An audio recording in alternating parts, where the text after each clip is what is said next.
오늘은 설교 제목을 이렇게 정해보았습니다. 가시를 압도하는 은혜. 한번 여러분 다 같이 따라해 보실래요? 가시를 압도하는 은혜. 가시를 압도하는 은혜. 믿습니까? 하나님의 은혜가 내 인생의 가시를 압도합니다. 받은 은혜가 워낙 많아서 삶의 고난의 무게가 느껴지지 않는다면 어떨까요? 바울은 지금 그것에 대해서 말하고 있습니다. 지갑에 캐시로 1,000만 원이 있습니다. 그런데 가다가 잦은 접촉사고가 났는데 그 차가, 상대편 차가 외제 승용차예요. 그래서 보상하는데 100만 원이 들어갑니다. 평상시 같았으면 억수로 재수 없는 일, 아니면 가슴 떨리는 일, 정말 감당하기 힘들어서 고통스러운 일일 텐데 지금 내 지갑에 1,000만 원이 있습니다. 그 중에 100만 원 아무것도 아닌 거죠. 아주 작은 차이지만 내가 가지고 있는 것의 여하에 따라서 내가 지불하고 겪어내고 감당해야 될 일에 그것에 대한 비중이, 받는 압박감의 차이가 굉장히 많이 있습니다. 그래서 우리가 부유해져야 합니다. 부자가 되어야 합니다. 그런데 이게 일반화될 수 있는가라고 생각하면 그렇지 않습니다. 아무리 부자라도 씀씀이가 넉넉하지 않은 사람들도 많습니다. 늘 가진 것 때문에 오히려 고민하고 불안해하는 사람들도 있습니다. 삶에 여유가 있기를 바라고 하나님의 우리를 부자가 되게 하시기를 위해서 기도해야 될 필요가 있습니다. 바로 이러한 삶을 위해서 그런 겁니다. 바울은 자신이 부유하기 때문에, 하나님의 은혜가 내게 넘치기 때문에, 그 은혜가 부족함이 없기 때문에, 그것이 충분하기 때문에 내 약한 것들, 궁핍, 가난을 자랑하겠다고 말하고 있습니다. 여기에 중요한 인생의 교훈이 있습니다. 우리가 하나님의 은혜를 사모하고 신앙적으로 열심을 내야 하는 이유가 있습니다.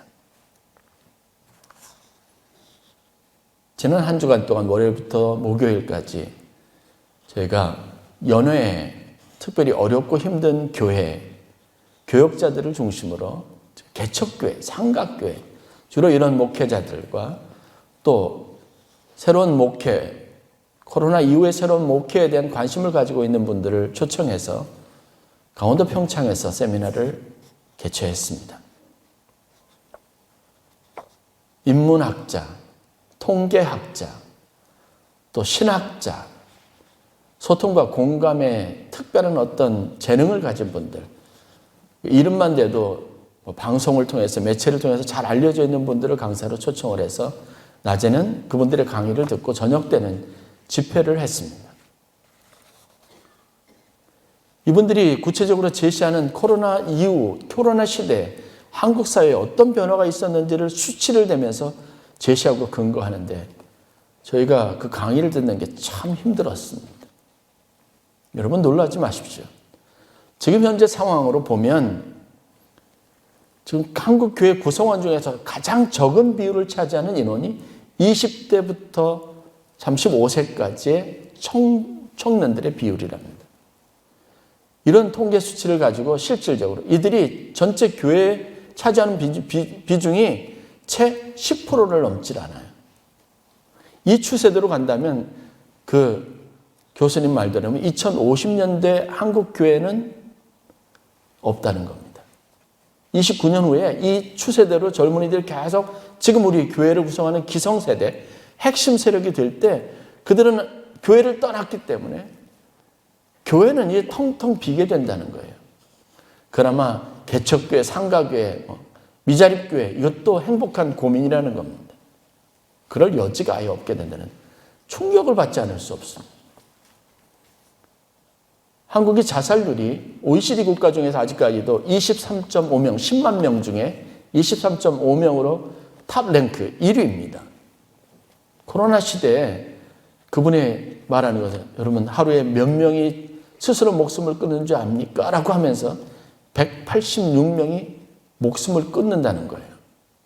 자살한다는 겁니다. 코로나 사망자, 일일 사망자보다 훨씬 윗도는 겁니다. 충격을 받지 않을 수 없습니다. 불안감이 있습니다. 아니 무슨 세미나를 불러서 우리의 용기를 주고 어떤 지혜를 가지고 미래를 대비하라고 하는 것 같은데 저희도 강사 선정을 하고 난 다음에 후회가 좀 됐어요. 근데 저녁 집회하는 목사님이 도전을 합니다. 지금 여러분들 공포심이 가득해 있죠. 그런데 여러분 이게 다가 아닙니다.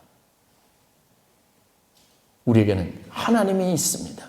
근데 이 말에 가슴이 뭉클해지면서 아차 싶은 게 있습니다. 오랜만에 두 손을 높이 들고 찬양하면서 공포감이 더 크니까 부르짖는 소리가 더 커져요. 진짜 2년 만에.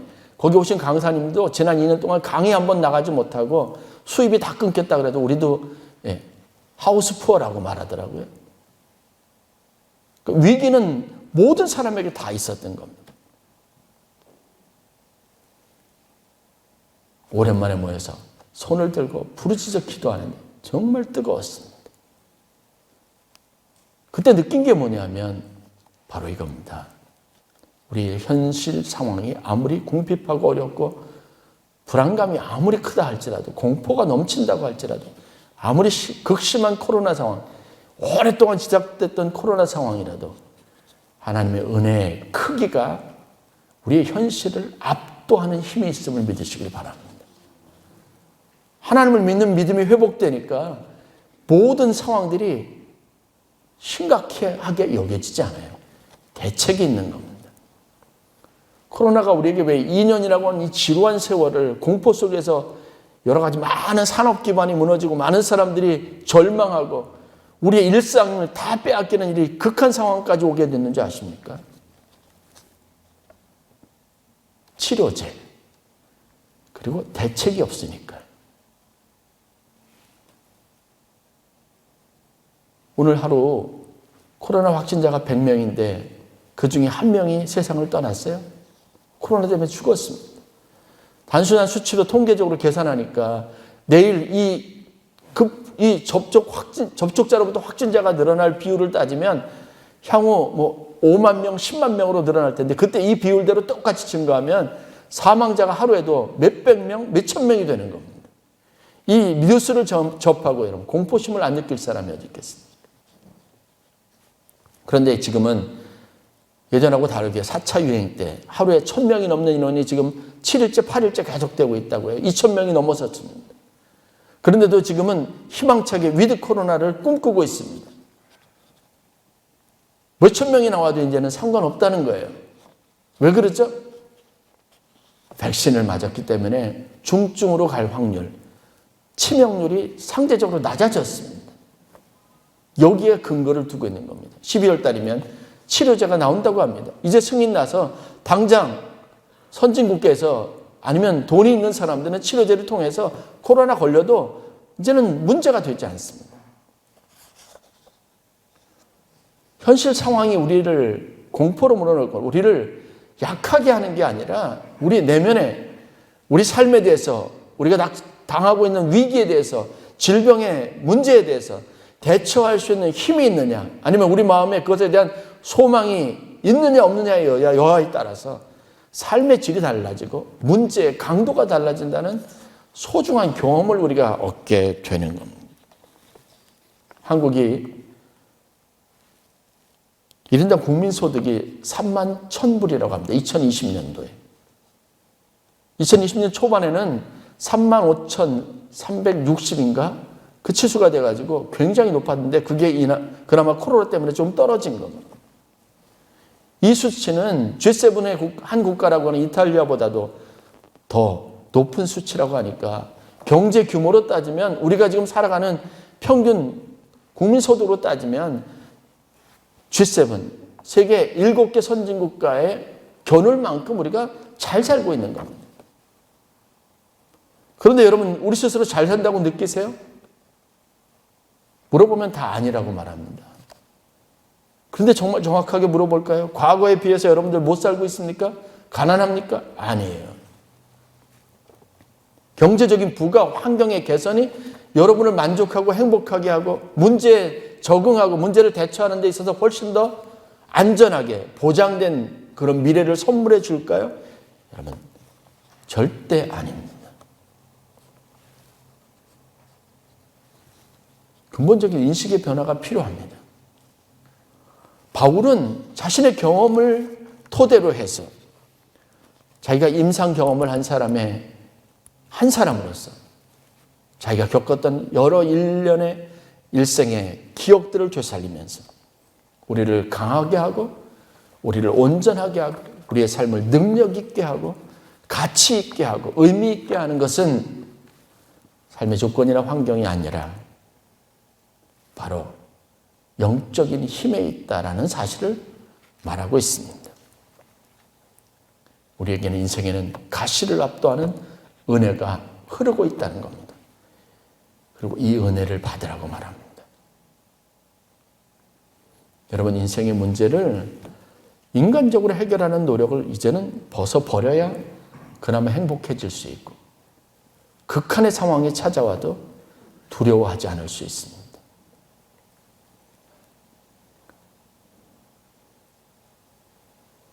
11월 달 제가 설교 주제, 제목, 본문을 다 세미나 기간 동안 이미 다 완성을 했습니다. 11월 첫 주에 제가 할 설교의 내용이 바로 그겁니다. 하나님과 씨름해야 합니다. 풍랑이 일었어요. 근데 인간적인 씨름은, 인간적으로 겨루려고 했던 노력은 다 무효했습니다. 오히려 공포를 더 가중시켰죠. 해보니까 안 되니까 더 두려운 거예요. 그런데 예수님이 그것을 다 평정하셨지 않습니까? 예수님께서 제자들이 하는 일련의 행위들을 보고 나무랐습니다. 그 말이 우리가 따갑게 들려야 될 이야기예요. 왜 의심하느냐? 믿음이 적은 자들아. 아니, 풍랑이 있는 것과 믿음의 문제가 어떤 상관관계가 있습니까? 저는 그 어느 때보다 충만합니다. 세미나를 갔다 왔으니까요. 은혜의 자리에 있어 봤으니까요. 여러분이 가정에서 집에서 아무리 잘 대책하고 잘 여러분들 보호한다고 해서 안전하나요? 절대 그렇지 않습니다.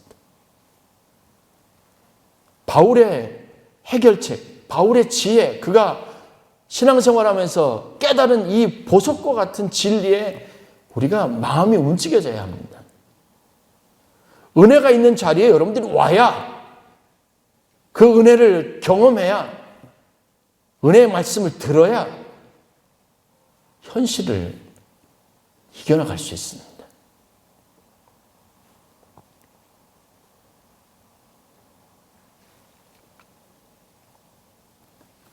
많은 사람들은 신정론을 들어서 하나님은 지금 없다. 어떤 교수님은 그러더라고요. 세상 상황이 이런데 코로나 시국에 하나님이 어디 있어요? 하나님이 계신 증거를 내밀어 보세요. 없는 것 같죠? 바울이라고 그렇지 않았겠습니까?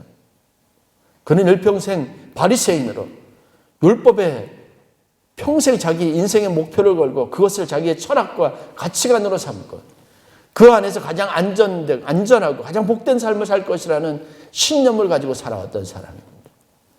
그런데 그에게 인생의 문제가 늘 언제나 해결된 채로 있었나요? 고통은 그와 거리가 먼 삶을 살았나요? 아닙니다.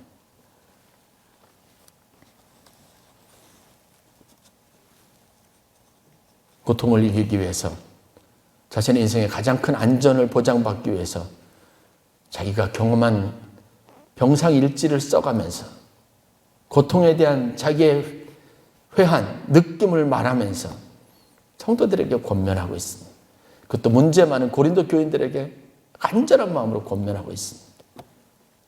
교회 나오지 못하는 것을 보면 안타깝습니다. 우리가 추구하는 안전, 우리가 보호받기를 바라는 모든 보호는 과연 어디에서 올까요? 과연 우리가 가지고 있는 노력으로 올까요? 아닙니다. 제가 처음으로 세미나 참석하기 위해서 자가검진 키트를 통해서 코로나 검사를 했습니다. 두근두근 하더라고요. 진단 시약에다가 코에 면봉을 집어넣고 다 쑤셔가지고 애침이 나오면서 눈물 나오면서 그걸 가지고 시약에다 놓고 흔들어가지고 그 다음에 키트가 있습니다. 거기다가 세 방울을 떨어뜨리는데 긴장이 되는 거예요. 처음에 그게 다 분홍색으로 다 바뀌더라고요. 그런데 거기에 보면 안내문에 뭐라고 써있냐면 15분에서 20분을 기다리라는 거예요. 두 줄이 나타나면 양성, 한 줄이 나타나면 음성입니다. 양성인 사람은 차에서 내리지 못하고 집으로 돌아가야 되고 음성인 사람은 차에서 내려서 세미나에 참석할 수 있게 되는 겁니다. 그 결과를 사진을 다 찍어서 보내야 그러면 방역당국인 그 리조트 호텔 측하고 군청에서 그 자료를 가지고 여기가 안전한 집회도 아니다 판단하겠다는 겁니다.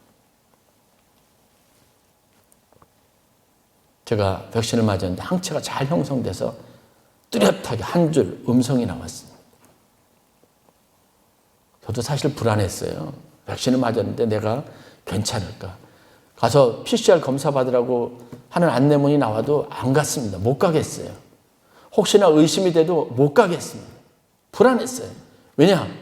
제가 양성 판정을 받으면 그날 주일날 온 사람부터 시작해서 제가 교회에서 접촉한 모든 사람한테 다 통보가 가니까요. 교회는 2주 동안 제가 목사니까 문을 닫아야 합니다. 그 상황에 대한 염려가 컸어요. 패닉이 오는 겁니다.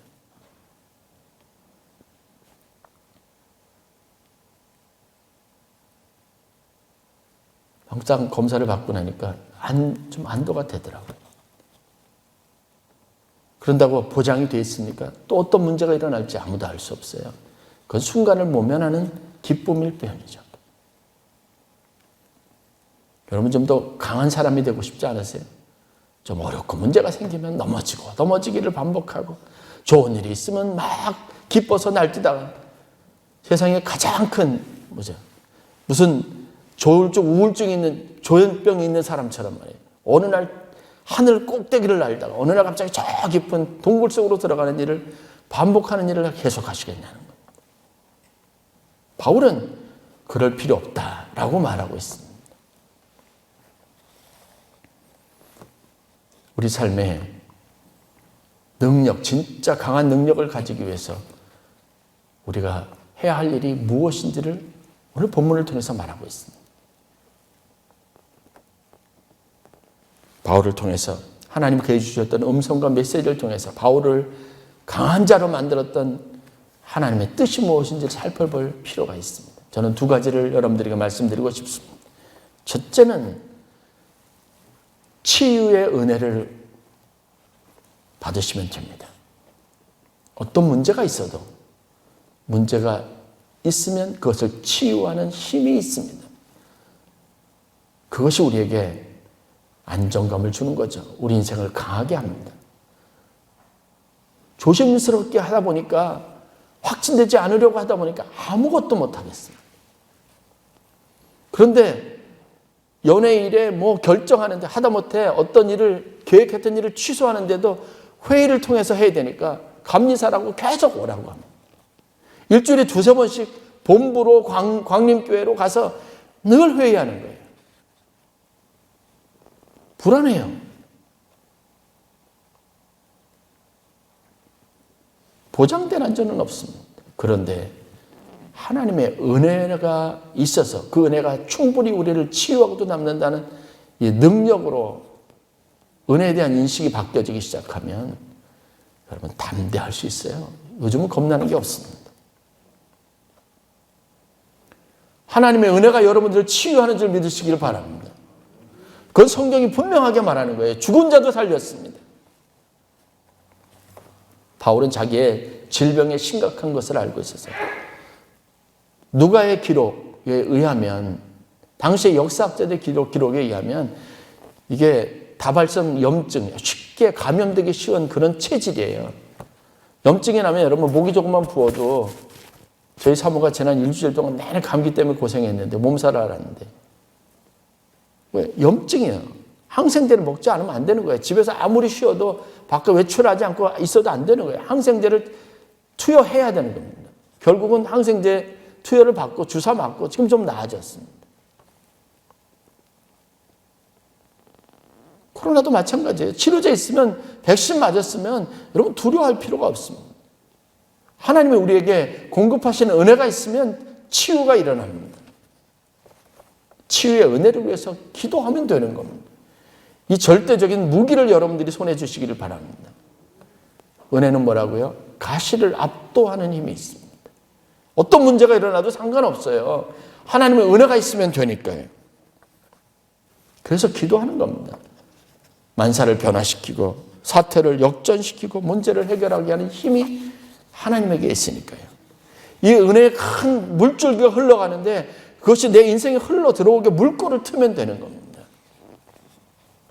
거기 있었던 250명의 목회자들은 횡재한 겁니다. 왜요? 은혜 충만했으니까. 얼굴이 변하는 걸 보았어요.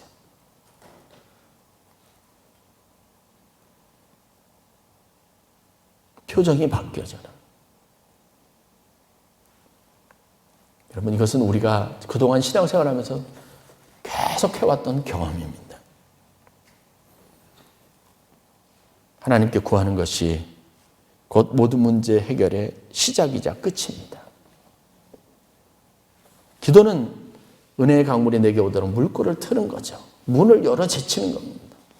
막혔던 것을 허무는 겁니다. 그런데 은혜에 대해서 성도님들이 가지고 있는 잘못된 이해, 올바르지 못한 이해가 한 가지 있어요.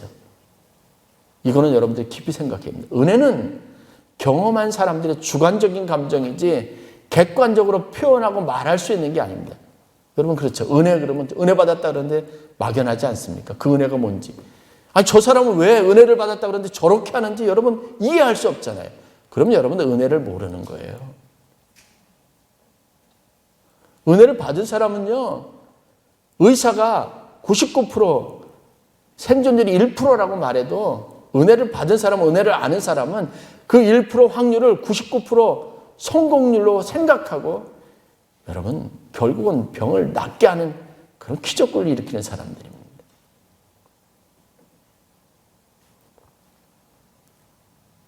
풍랑이 불면 또 그런 거예요. 뭐가 없으면요? 믿음이 없으면.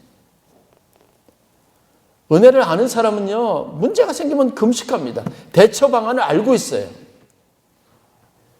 주위에서 뭐 배우자가 왜 또 금식하냐고, 꼭 그렇게까지 해야 되냐고 말하는데, 그건 금식의 은혜를 모르는 거죠. 아는 사람은 금식하는 겁니다. 아는 사람은 새벽 제단에 나와서 부르짖는 겁니다. 피곤한데 자지 왜 새벽에 그렇게 일찍 일어나가지고 그렇게 난리냐고. 물어보세요. 이유가 있습니다. 우리는 도저히 이해가 안 가지만 은혜는 경험한 사람은 아는 겁니다. 왜 철야를 하죠? 왜 밤새도록 나와서 하나님 앞에 부르짖는 일을 합니까? 더 효율적인 일이 있는데 여러분들이 병원에는 안 가고 기도를 쫓아가는 이 사람 이상하다고 취급하죠. 그 사람은 은혜를 모르는 겁니다. 그 사람은 경험을 해봤기 때문에 그러한 상황에 무엇을 해야 할지를 아는 겁니다. 그러니까 우리는 그 사람보다 훨씬 더 바보 같은 거예요. 은혜는 내 사건이 되어야 될 줄로 믿습니다. 여러분들이 말하는, 제가 여러분들에게 권면하는 가시를 압도하는 은혜가 있다는데 그 은혜는 여러분들이 그냥 생각하는 그런 막연한 무엇이 아니라 경험해 본 사람, 받아본 사람만이 아는 힘입니다.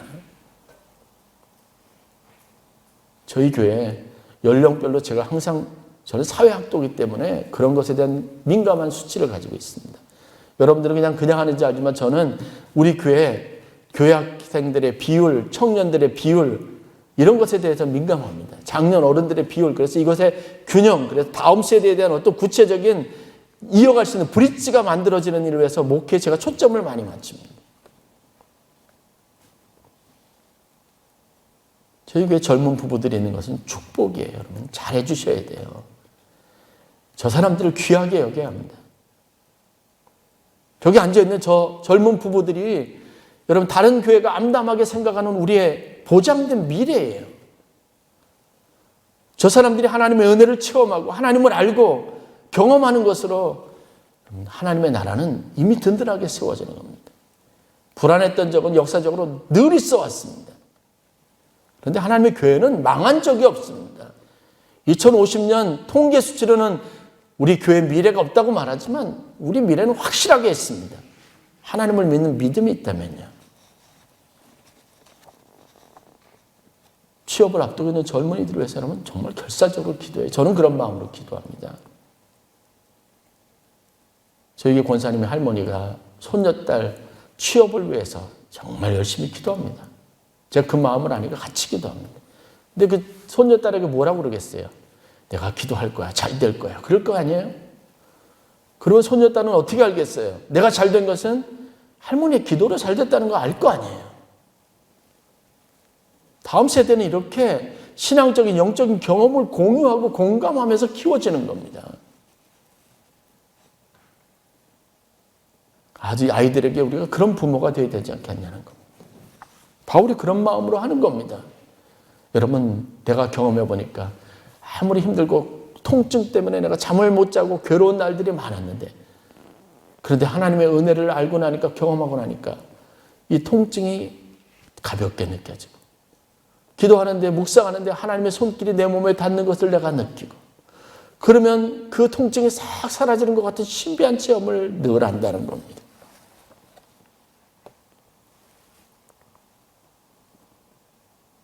그렇게 해서 깨달아지게 알게 되었다는 겁니다. 바울도 이 은혜를 어떻게 체험했는지 아십니까? 다메섹에서 예수를 만난 다음에 실명을 해요. 성경에 보면 사도행전 9장에 자세하게 나와 있죠. 그래서 실명해서 볼 수 없으니까 쓰러지니까 사람들의 손에 이끌려서 다메섹이라고 하는 마을로 갔습니다. 어느 날 갑자기 앞이 보이지 않는데 그 마음이 어떻겠어요? 성경의 표현은 사흘 동안, 4일이죠. 하루 이틀 사흘, 3일이죠. 아무것도 먹지 못하고 마시지도 못했다. 그 얘기는 뭐예요? 완전히 절망에 빠져 있었던 겁니다. 누가 먹으라고 해도, 누가 마시라고 해도 뒤에 들어오잖아요. 자기의 인생 갑자기 이렇게 된 당황스러운 일에 자기가 너무 당황스러운 거예요. 패닉에 빠졌습니다. 그러니 보지 못한다는 게 얼마나 충격적이었겠습니까? 그런데 그가 한 사람을 만납니다. 아나니아라고 하는 사람이 자기를 찾아오더니 갑자기 예수님이 나를 너에게 보냈다. 그리고 그에게 안수하여 주는데 갑자기 복 받는데 보게 된 겁니다.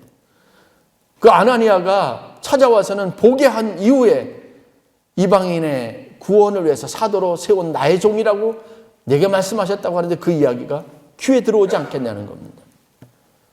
성경의 표현을 보면 이렇습니다. 사도행전 9장 18절 19절 즉시 사울의 눈에서 비늘 같은 것이 벗어져 다시 보게 된지라.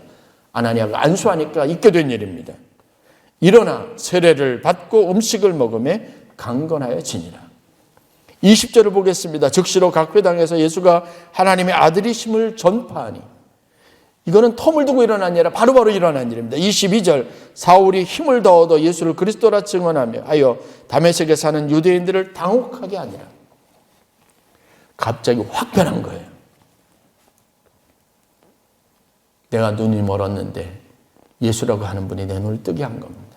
옛날엔 믿기지 않아서 핍박하고 헛된 일들, 헛된 소문을 확산시키는 사람을 잡아놓겠다고 앞장섰던 사람이 내게 일어난 기적으로 체험한 겁니다. 하나님의 은혜가 무엇인지 알았던 겁니다. 그래서 나중에 뭐라 하죠? 하나님의 은혜라고 말하는 고린도 교인들에게 쓴 편지. 만삭이 다 되어서도 만삭을 채우지 못하고 태어난 나와 같은 사람에게 하나님께서 은혜를 주셔서 내가 오늘 사도가 되었다고 말하지 않습니까? 은혜의 필요성을 알았던 그에게 하나님께서 말하죠. 내 은혜가 네게 족하다. 약한 곳에서 하나님께서 그 은혜로 강하게 하시는구나 비밀을 알았어요. 그래서 기뻐할 수 있었던 겁니다. 은혜를 경험해 보세요. 여러분 아시죠? 세상의 다른 모든 것들이 가치가 없어져요. 그게 최고의 가치가 되는 겁니다. 바울이 그러니까 루스드라에서 안전뱅이를 일으킵니다. 들어와라고 하는 곳에서는요, 말씀을 전하다가 큰 사고가 나요. 인명사고가 난 겁니다. 청년 유도로 가는 젊은이가 다락방에서 얘기 듣다 떨어졌는데 죽었어요. 여러분 큰일 날 일이에요. 심각한 일입니다. 오늘 예배드리다 누가 세상을 떠났다고 해보세요. 이제 경찰서 불려다니고 이제 보통 일이 아니에요. 교회는 이미 문 닫아야 되는 겁니다. 불의의 사고로. 수련회를 갔는데 물에 빠져 죽었다고 해보세요. 보통 일이 아닙니다. 그것 때문에 교통사고 때문에 교회가 완전히 부서지는 것도 보았습니다. 그런 일이 일어난 거예요. 그런데 그 순간 급박한 상황에 바울이 뭘 했죠? 죽은 청년에게 기도했습니다. 살아났습니다. 이런 마음, 이런 시도, 이런 상상력 아무나 할 수 있는 거 아니에요. 해본 사람이 하는 겁니다. 여러분, 은혜, 치유의 은혜를 경험하실 수 있기 위해서 하나님 앞에 기도하는 이 강력한 무기를 가지게 시길 주의 이름으로 간절히 축원합니다. 이거를 우리에게 말하고 있어요. 사후 약처방이라도 이것은 강력한 힘이 있습니다. 문제가 생기면 하나님께서 치유해 주실 것을, 회복시켜 주실 것을 믿고 기도하세요. 이 무기를 가지시라는 겁니다. 두 번째 바울의 권면은 하나님 그에게 주신 은혜는 뭐냐면 자기 인생에 이런 가시와 고통을 주신 이유를 알려고 노력하는 열심이 있었습니다. 신앙적인 노력이 있어야 돼요. 내가 왜 이런 일을 당할까? 인간적으로 생각하지 말고 사람을 원망도 하지 말고 하나님의 뜻을 묵상하려고 적극적으로 하셔야 됩니다. 그 깨달음을 여러분의 믿음의 자양분으로 삼는 겁니다.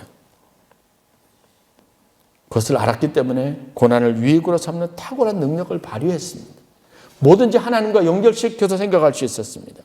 고린도서 12장 10절입니다. 그러므로 내가 그리스도를 위하여 약한 것들과 능력과 궁핍과 박해와 곤고를 기뻐하노니 이는 내가 약한 그때 강함이라. 하나님께서 내게 은혜를 주시려고 나를 약하게 하셨구나.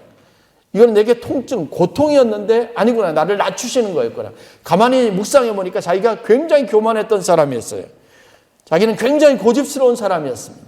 다른 것은 용납할 수 없고 받아들일 수도 없는 완고한 사람이었습니다. 그 이전에는 그것을 자기의 삶의 축복이라고 생각하고 내 삶을 지켜주는 자기의 능력이라고 생각했는데 그게 은혜를 차단하는 것이라는 걸 알았다는 거죠. 그렇게 해서 오늘의 바울 자신이 전도자가 있다는 걸 나중에 알은 겁니다. 그래서 그걸 하나님의 은혜였다고 자랑하지 않습니까? 여러분의 인생이 어렵습니까? 거기에는 하나님의 뜻이 있습니다. 왜 내게 이런 일이 일어났을까? 원망이 되지 않습니까? 이건 다른 사람에게 일어난 일이 아닌데 그 아주 희박한 확률이 내게 있어요. 원망이 될 거 아닙니까? 낙심하지 마세요.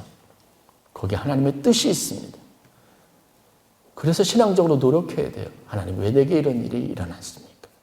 그런데 그것을 발견하는 순간 나는 굉장히 큰 인생의 무기를 갖게 됩니다. 신앙적으로 열심히 기도 은혜를 구하는 것만큼 하나님의 뜻을 알려는 노력이 있어야 합니다.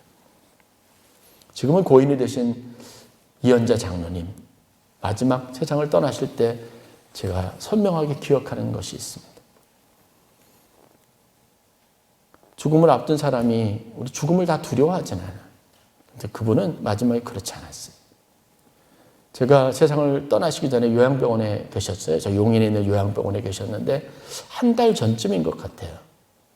근데 저희가 필리핀 선교가 계획이 돼 있어서 신방을 가시니 병이 많이 안 좋으셨고 뭐 암세포가 온몸에 퍼져서 이제 시간을 가늠할 수 없었으니까. 그래서 마지막 임종 예배 겸해서 제가 가가지고 예배를 드렸습니다. 인도했습니다. 시온에 그 마음에 시온에 데려가 있는 사람이 누릴 복이 어떤 것인지 제가 좋아하는 성경 말씀이거든요. 말씀드리고 천국이 얼마나 아름다운 것인지 좋은 것인지를 쭉 설명을 드리고 기도해 드렸어요. 기도가 다 끝나는데 장로님 얼굴이 파리하잖아요. 여러분 혈색이 달라지고 얼굴이 좀 그렇습니다. 창백합니다. 그런데 얼굴이 밝아질 때 제 손을 딱 잡고 이렇게 말씀하십니다. 목사님, 얼마나 기대가 되는지 몰라요. 예전에는 살려고, 더 살아보려고 애를 썼는데 이제는 그렇지 않아요. 그런 노력 안 해요, 목사님. 너무 걱정하지 마세요. 저 하늘나라 갈 준비 다 됐습니다. 그러면서 얘기합니다. 제가 그분을 잘 알거든요. 그분이 누구를 미워하고 어떤 사람에 대한 어떤 과거가 있는지 아니까요. 이제는 제가 다 회개했고요, 목사님. 하늘나라 갈 준비하느라고 다 하나님 앞에 다 털었어요. 그동안 용서가 안 됐던 사람들이 있었는데 이제 용서도 다 했어요. 이제는 너무 마음이 편하고 좋아요. 그 순간에 뭐가 보였냐면요. 사망의 권세를 이긴 한 사람의 숭고한 모습을 보았습니다. 믿음이 힘이 있습니다. 하나님의 뜻과 섭리를 아는 것이 축복이 있습니다.